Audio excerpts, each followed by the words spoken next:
Welcome to the reading of the Christian Science Monitor for Thursday, March the 25th, 2021. Report: How involved were Russia and Iran in 2020 U.S. elections? By Eric Tucker. Washington.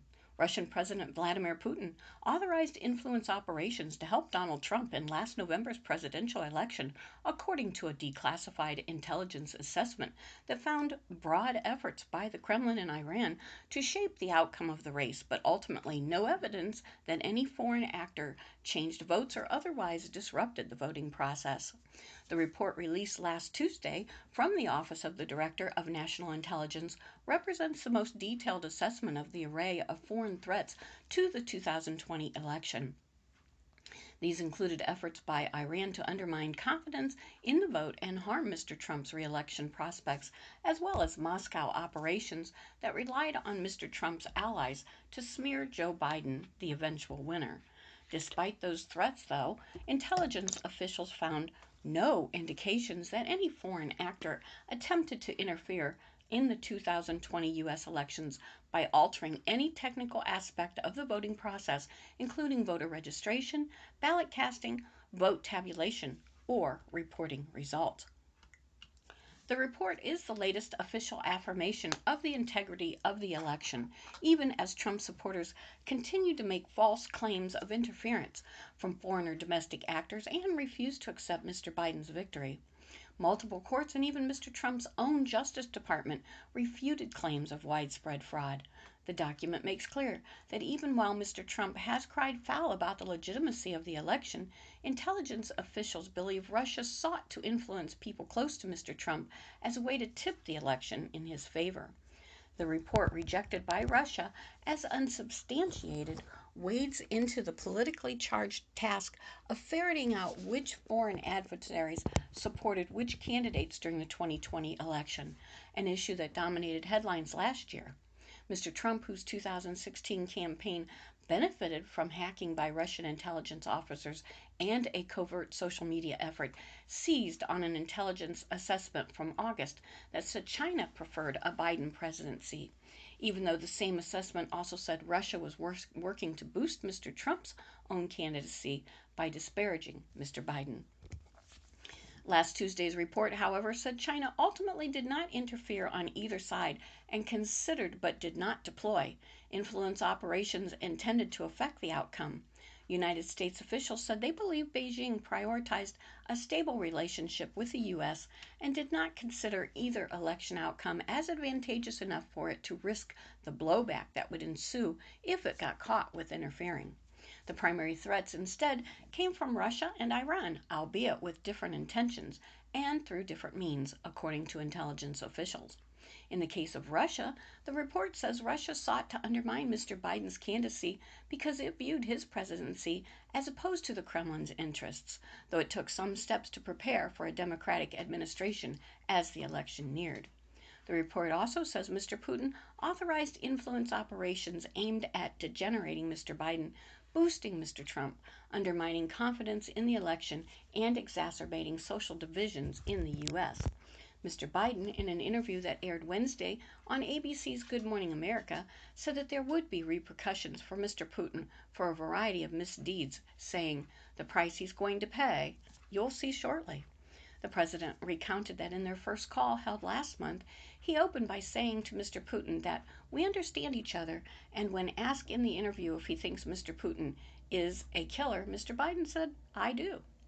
Central to Moscow's interference effort was reliance on proxies linked to Russian intelligence to launder influence narratives by using media organizations, U.S. officials, and people close to Mr. Trump to push misleading or unsubstantiated allegations against Mr. Biden. Intelligence officials did not single out any Trump ally in that effort. But longtime associate Rudy Giuliani met multiple times with Ukrainian lawmaker Andriy Deket, who in 2020 released heavily edited recordings of Mr. Biden in an effort to link the Democratic nominee to unsubstantiated corrupt allegations. U.S. officials have said they regard Mr. Derkach as an active Russian agent, and last Tuesday's report said Mr. Putin is believed to have purview over his activities. Notably, though, Russia was not as aggressive as in past election cycles in trying to hack election infrastructure. The report says Russian cyber operations that targeted state and local government networks last year were probably not election focused and were instead part of a broader effort to target U.S. and global entities. The Kremlin on Wednesday rejected the allegations in the report. We disagree with this report's finding about our country, Kremlin spokesman Dmitry Peskov said on a conference call with reporters. Russia didn't interfere with the previous election and didn't interfere with the 2020 election mentioned in the report. He said Russia has nothing to do with campaigns against any of the candidates, calling the report unfounded and unsubstantiated. He expressed regret that such materials, far from being of high quality, could be used as a pretext for new sanctions against Russia. Iran, meanwhile, carried out its own influence campaign aimed at harming Mr. Trump's re-election bid, an effort U.S. officials say was probably approved by Supreme Leader Ayatollah Ali Khamenei. One highly targeted operation, the subject of an October news conference by then Director of National Intelligence John Ratcliffe and FBI Director Christopher Wray, involved a flurry of emails to Democratic voters in battleground states that falsely purported to be from the far-right group Proud Boys and threatened the recipients if they didn't vote for Mr. Trump. Iran's efforts, which officials say were more aggressive than in past elections and continued even after the contest was over, were focused on sowing discord in the U.S., likely because Tehran believed that would hurt Mr. Trump's re-election chances. Though Iran sought to exploit vulnerabilities on state election websites and did compromise U.S. entities associated with election infrastructure as part of a broad targeting effort across multiple sectors worldwide, it did not attempt to manipulate votes or affect election infrastructure, the report concluded. The 15-page document is a declassified version of an election interference report that was provided to Mr. Trump on January 7th, one day after a riot at the U.S. Capitol that occurred as Congress was gathering to certify the election results. A separate document released last Tuesday from the Departments of Justice and Homeland Security reached a similar conclusion about the integrity of the election, saying there was no evidence any foreign actor had changed votes. Associated Press writer Jonathan Lemire contributed to the reporting of this article. And now, Mideastern Trio hopes that peace is in the air and water by Dinah Kraft. Tel Aviv, Israel. When Israel environmentalist Gideon Bromberg looks out at the shimmering blue of the Mediterranean, he sees more than its beauty. Among the complicated mix of images that emerges from him are the thousands of years of culture and exploration that traversed its waves and shoreline, and the damage inflicted by pollution, overdevelopment, and now the climate crisis. He also sees a resource, one whose scarcity in this parched region has been fueling tension and conflict since biblical times. For Mr. Bromberg, Israeli director of EcoPeace Middle East, which promotes peace through environmental collaborations, and for his Palestinian and Jordan colleagues, the need to protect all the bodies of water these neighbors share is a prime motivator. And a guiding truth for them is that nature and the environment care not at all about human-made boundaries. When, for example, raw sewage overflows from the Gaza Strip, where there is a shortage of sewage treatment plants, into the Mediterranean, it travels northeast with the current towards Israel. Much of it reaches the coastal town of Ashkelon, home to a major desalination plant that has had to shut down several times as a result. Common threat. Undergirding EcoPeace Middle East is the understanding that climate change can and should play a role promoting unity in the region. Instead of seeing regional stability through the traditional lens of the peace process, it's through the lens of the climate crisis that we all face, Mr. Bromberg says. A climate-centered approach, he says, creates a different conversation, a conversation of a common threat, but also a common opportunity that links not only Israelis and Palestinians, but gives further credence to why we need greater regional cooperation with Jordan and also the Gulf states. At a recent conference, EcoPeace launched an ambitious regional master plan called a Green-Blue Deal for the Middle East. It outlines how an all-hands-on-deck approach to climate change could not only ensure enough water for everyone in the region, but also serve as a catalyst for building trust after years of diplomatic deadlock on the Israeli Palestinian conflict. We live in one integrated ecosystem, and if we don't start to understand that, we will all pay a heavy price due to climate change, Mr. Bromberg told the conference. Echo Peace Middle East is run by a team of about 50 Palestinians, Israelis, and Jordanians. Mr. Bromberg heads the office of Tel Aviv. Palestinian Nada Majlani heads the office of Ramallah, West Bank, and Jordanian Yana Abu Taleb the office of Amman, Jordan. It's a single organization with equal board representation for each nationality. Successes include rehabilitating the Jordan River by increasing its flow, training Israeli, Palestinian, and Jordan students as grassroots leaders on shared environmental issues, establishing educational eco parks in the Jordan Valley and along the Dead Sea, and developing wastewater systems in Jordan and the West Bank. Echo Peace will be among the Israeli-Palestinian people-to-people initiatives to benefit from a $250 million allocation for Israeli-Palestinian peace-building efforts passed by Congress in late December. Together, facing hostility. After years struggling together to make a dent in mindsets and outcomes for their respective societies while facing a public that can often be hostile, the bond between Echo Peace's three directors is especially close. Gideon and Nada are always there to give advice, to think things through together. They make me feel like I'm not alone, says Mr. Abu Taleb. We are there all the time to comfort one another. Ms. Majid-Janali, the newest team member, says of Mr. Bromberg, Gideon gives me this ability to be always energetic. The momentum, the stamina, the excitement are all the time bringing new concepts, new ideas. He's pushing forward our agenda to the max.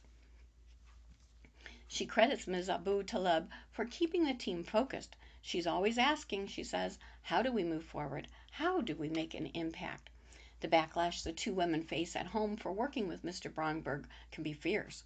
They are often called traitors by an anti-normalization movement that maintains that any Israeli-Palestinian contact that does not advocate resistance to Israeli occupation of Gaza and the West Bank gives a false impression that Israelis and Palestinians are operating as equals. It's easier for people to see each other as enemies, to put these sensitive issues that we do share to the side, says Ms. Abu Taleb. A lot of the staff's time is taken up explaining why Echo Peace's approach can be a win-win for sides used to viewing one another as adversaries. We are here to basically do what we can to prevent environmental catastrophes from happening, says Ms. Majid-Jalani. We are a civil society organization who cares about the people on the ground. And for us, it is important also to show that there's a grassroots movement of people on the other side who care. When Mr. Bromberg founded the organization in 1994, in the wake of the Oslo Accord, he assumed cross-border organizations like this would become the norm. More than 26 years later, it remains the only organization of its kind. Trading sunshine for seawater. In Jordan, Ms. Abu Talib is trying to win support for one of the group's most ambitious projects to date. It envisions converting the 365 days of sunlight beating down on Jordan's deserts into renewable energy that would be transferred to Israel and Gaza in exchange for desalinated seawater. Jordan will need more water to meet its needs for water security, and this is the most logical and economical way to do it, says Ms. Abu Talib. We really want to see renewable energy cross borders, but we need the political will. But getting the authorities in Jordan to approve, she says, is not easy given popular resistance to the idea of working with Israel. Israel, world leader in desalination technology, supplies most of its water needs for its homes and cities through its desalination plants. Gaza has one small desalination plant and plans to build a large-scale one. Currently, water and energy dependence is a one-way street, with Jordan buying both water and natural gas from Israel. This is creating a backlash, says Ms. Abu Talib, but our vision is that of healthy interdependencies which will definitely change things on the ground. It's not easy, but it's the right way forward. Visit to the UN. In April 2019, the three EcoPeace directors traveled to New York to appear before the United Nations Security Council. They explained how new technologies provided a way to share water, rather than fighting over it. They told stories of the human costs of not facing the common threat of water scarcity, including the death of a 5-year-old boy in Gaza after he came in contact with raw sewage that flowed into the sea. When the directors finished giving their testimony, the Israeli and Palestinian ambassadors to the UN, known for rarely agreeing on anything, praised their work and the example they were setting.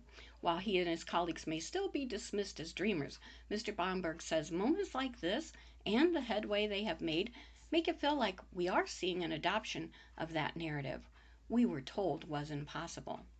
To learn more about the EcoPeace Middle East, you can visit www.ecopeaceme.org. It's People Being Resourceful, Why Business Startups Are Booming by Laurent Belsey in Waltham, Massachusetts. Standing behind a neat counter filled with pies, cakes, and Napoleons, Isabel Puchesi is not afraid to think big. I'd like to have 10 more indulgences, she says after opening her first pastry shop. Indulgenza here in suburban Boston 2 months ago. For a pandemic, we're doing good.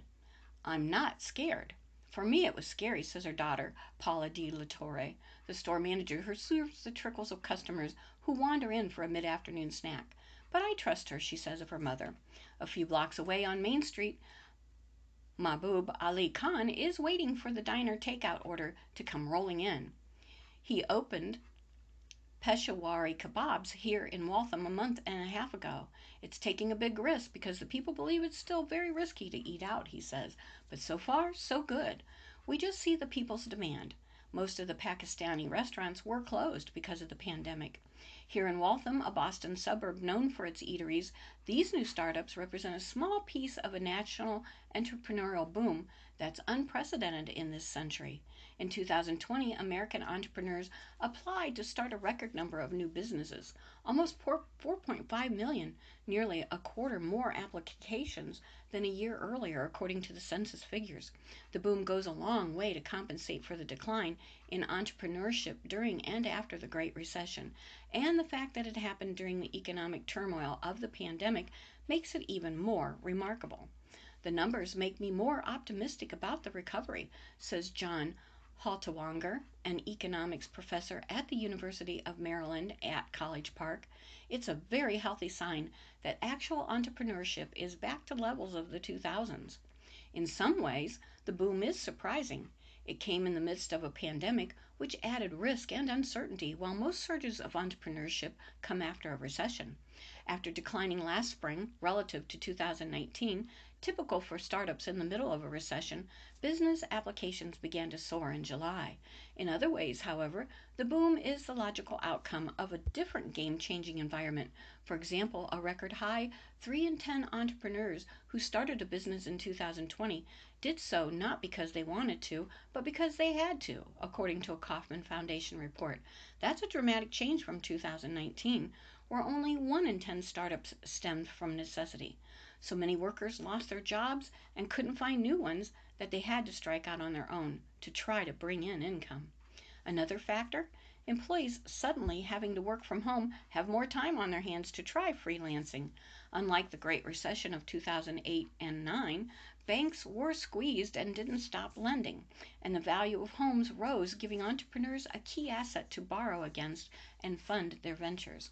It's much easier now to start a business and to find a buyer of your professional labor in a remote working world than it was in 2009, says Kenan Fikri, Director for Research at the Economic Innovation Group, a bipartisan public policy organization in Washington.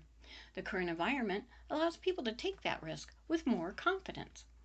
It's people being resourceful amid change. Many of these new startups are sole proprietorships and are likely to stay that way. While those are significant, the crucial ones for economic growth are companies that hire employees.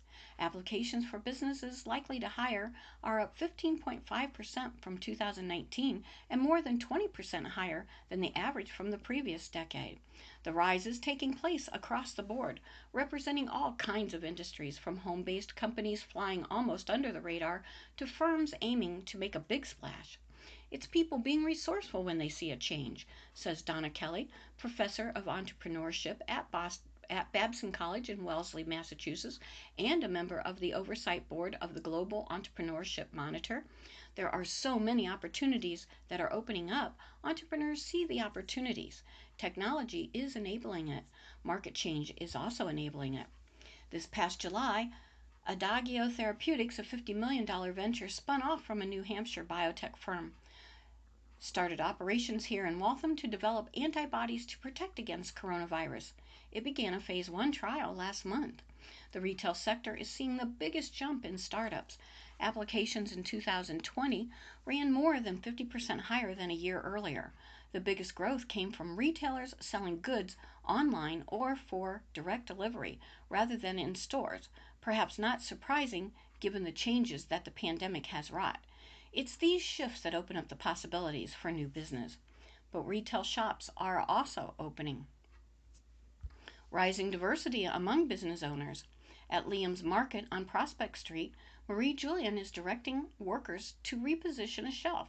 As they clear away bottles of yellow mustard and brightly colored boxes of foo-foo flour, she talks about her entrepreneurial journey. She's had 3 grocery stores, the last one on Waltham's trendy Moody Street, catering to Haitians, Africans, and Spanish speakers, but that closed. Now she's trying to make a go of it on Prospect Street, which offers a less trendy mix of gas stations, auto parts, a cafe, and plumbing supplies. It's hard, she says, but we survive. The pandemic has not been kind to working women. Women have an inordinately large footprint in retail and service, which have been harder hit, says Linda Eldman, chair of the management department at Bentley University in Waltham. And working mothers typically have had to shoulder more child care and education responsibilities than men. The number of female entrepreneurs jumped last year, according to the Kauffman Foundation, but not enough to overcome the long-standing gap with male entrepreneurs, whose numbers also jumped last year. Black entrepreneurship is a different story. After lagging other racial and ethnic groups for the past quarter century, the share of entrepreneurs within the African American community jumped last year to the level of white Americans, the Kauffman Foundation found. Latinos continue to outpace both of those groups, as well as Asians. Next to Liam's Market, Eric Aroshi and his wife Marilyn Morales have opened a small corner bakery serving tres leches cakes and concha breads and other specialties for the neighborhood's Central American population. They are first-time entrepreneurs, and he describes waiting for a message from God before opening the shop last September, before a surge in pandemic cases in Massachusetts. They named their business Kairos Cakes and Bakeries after the ancient Greek word Kairos, meaning the critical or opportune time. Everything is fine, says Mr. Aroche, because always God is with us. Our next article, Why Shanties May Be Just What the Landlubbers Need, by Melissa Moore. When I listened to a Global Top 50 playlist recently, I was surprised to hear that the number 1 and number 2 songs were both versions of a sea shanty. For centuries, shanties were as much a part of life on board a ship as swabbing decks and weighing anchor. They died out when mechanized steamships replaced sailing ships in the late 19th century and became historical curiosities, performed at folk festivals and Renaissance fairs, not the kind of music that usually appears in the pop charts. The pandemic has forced us to reevaluate much of what we once thought of as normal, though and shanties are, dare I say, arg, now cool. The word shanty or chante comes from the French chanter, to sing, an etymology that was apparently anathema to many sailors.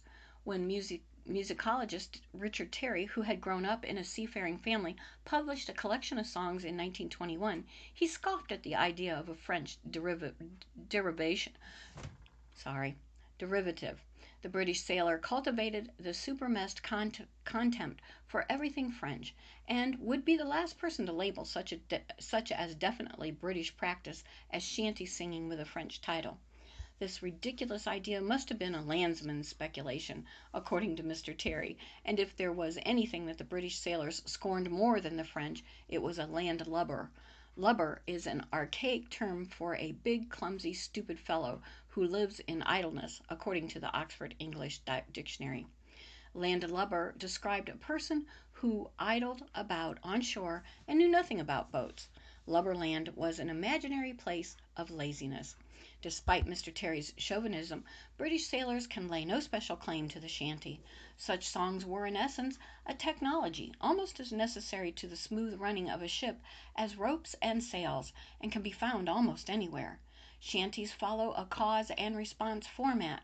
The shantyman sings the verses, often tweaking them to tease or inspire the sailors.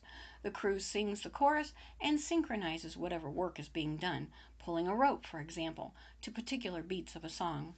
Why are shanties suddenly so popular? Wellerman, the first to go viral, is extremely catchy, but perhaps the shanty trend speaks to something deeper. Shanties were sung as a way to get sailors to work together for the common good, even when they were stuck on a small ship for years at a time, seeing the same few faces and hauling the same ropes every day. The songs created a sense of community and shared purpose and made life a little more enjoyable. No wonder millions of people today are reacting like Twitter user Josh Gondelman, who quipped, "I don't know why they call it a sea shanty," when every time I hear one I think, yes, I shall sing along. Well, that concludes the reading of the Christian Science Monitor for the day. This is Pam saying stay safe till we meet here again.